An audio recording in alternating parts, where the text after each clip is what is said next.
Assalamualaikum warahmatullahi wabarakatuh. Perkenalkan, nama saya Cynthia Maulida dengan NIM 2092331. Di sini saya akan mempresentasikan video pembelajaran dengan berjudul Gender vs Kemiskinan. Sebelum masuk ke materi, di sini saya akan menjelaskan terlebih dahulu apa itu gender vs kemiskinan.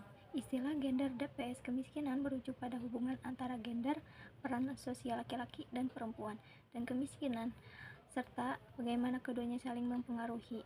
Konsep ini penting dalam kajian bangunan sosial dan ekonomi karena menunjukkan bahwa kemiskinan tidak hanya berdampak secara ekonomi, tetapi juga memiliki dimensi sosial yang terkait dengan gender. Dengan memahami hubungan antara gender dan kemiskinan, kebijakan dan program sosial dapat dirancang lebih efektif untuk mengatasi ketidaksetaraan dan meningkatkan kesejahteraan masyarakat secara umum. Selanjutnya, poin pertama yaitu model empiris efek gender terhadap kemiskinan.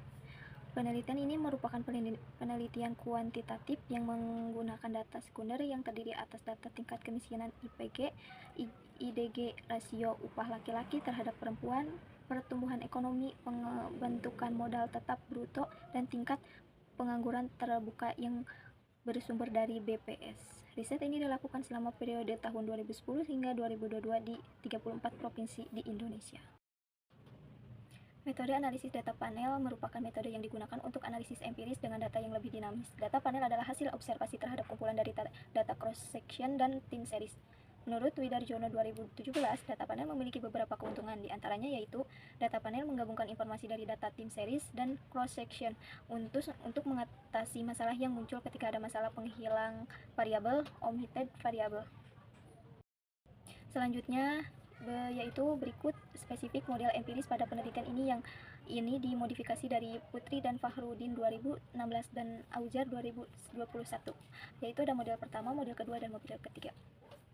Dari tiga model yang tadi, di mana TK adalah tingkat kemiskinan, IPG adalah indeks pembangunan gender, IDG adalah indeks pemberdayaan gender, RUP adalah rasio upah laki-laki terhadap perempuan, IPDRBK adalah pertumbuhan ekonomi, DPRB per kapita yang diubah ke dalam bentuk logaritma natural, IPMTB adalah pertumbuhan investasi penetapan modal tetap bruto per kapita yang diubah ke dalam bentuk logaritma natural, dan TPT adalah tingkat pembangunan terbuka.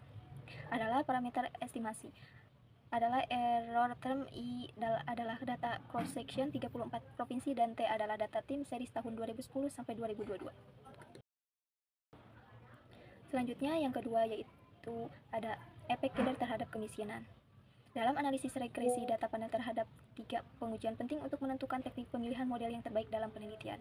Yang pertama, uji Crow digunakan untuk memilih antara teknik pemilihan model Common Effect, model CEM, atau Pixel Effect model FEM. Yang kedua, uji Hussman digunakan untuk menentukan apakah memilih model FEM atau Random Effect model REM lebih tepat. Yang ketiga, uji Lagrange Multiplier LM digunakan untuk menentukan model terbaik antara REM dan CRM. Dengan melakukan ketiga pengujian ini, penelitian dapat memastikan pemilihan model regresi data panel yang paling sesuai dengan karakteristik data yang dimiliki, sehingga hasil analisis lebih akurat dan relevan. Setelah melakukan beberapa pengujian untuk memilih metode analisis atau panel yang paling baik untuk digunakan dalam mengestimasi model regresi data panel, maka dipilih untuk model pertama menggunakan REM, pada model kedua dan model ketiga menggunakan REM. Berikut bisa disimak dari tabel 17 hasil analisis efek gender terhadap kemiskinan. Terdapat model 1, 2, dan 3. Selanjutnya yang di sebelahnya yaitu sama dengan variabel dependen tingkat kemiskinan.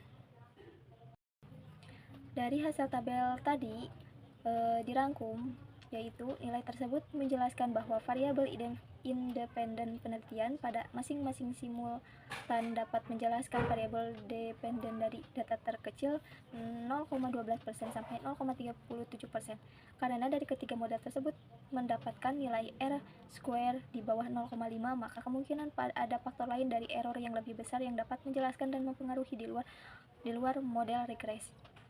Hasil statistik pada model pertama menunjukkan hasil kurang dari 0,5, artinya variabel independen memiliki pengaruh yang signifikan terhadap kemiskinan. Sedangkan pada hasil Well-Chip 2 pada model kedua dan ketiga menunjukkan lebih dari 0,5, artinya variabel independen pada model pertama dan model ketiga tidak memiliki pengaruh terhadap kemiskinan. Yang terakhir, poin ketiga, kebijakan pembangunan gender dalam pengurangan kemiskinan. Menurut BPS 2023, gender merujuk pada perbedaan peran, kedudukan, tanggung jawab, dan norma-norma yang melekat pada laki-laki dan perempuan dalam masyarakat.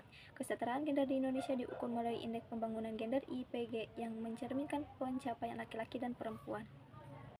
Selanjutnya, pemerintah Indonesia telah menetapkan komitmen untuk mencapai kesetaraan gender dalam pemberdayaan perempuan. Instruksi Presiden Nomor 9/2000 tentang pengarusutamaan gender (PUG) yang dikeluarkan pada tahun 2000 menjadi landasan strategis untuk mengintegrasikan dimensi gender dalam tujuan Presiden pada periode 2020 sampai 2024 sejalan dengan visi Kementerian Pemberdayaan Perempuan dan Perlindungan Anak Kemen PPA. Salah satunya adalah meningkatkan kesetaraan gender dan pemberdayaan perempuan. Kemen PPA menetapkan kebijakan tersebut melalui Peraturan Kemen PPA Nomor 2 Tahun 2020. Langkah Kemen PPA melibatkan peningkatan peran serta perempuan di sektor-sektor kunci pembangunan seperti pendidikan, kesehatan, ekonomi, ketenagakerjaan, politik, jabatan publik, dan pengambilan keputusan. Sekian dari hasil presentasi video pembelajaran saya. Kurang lebihnya mohon maaf. Wassalamualaikum warahmatullahi wabarakatuh.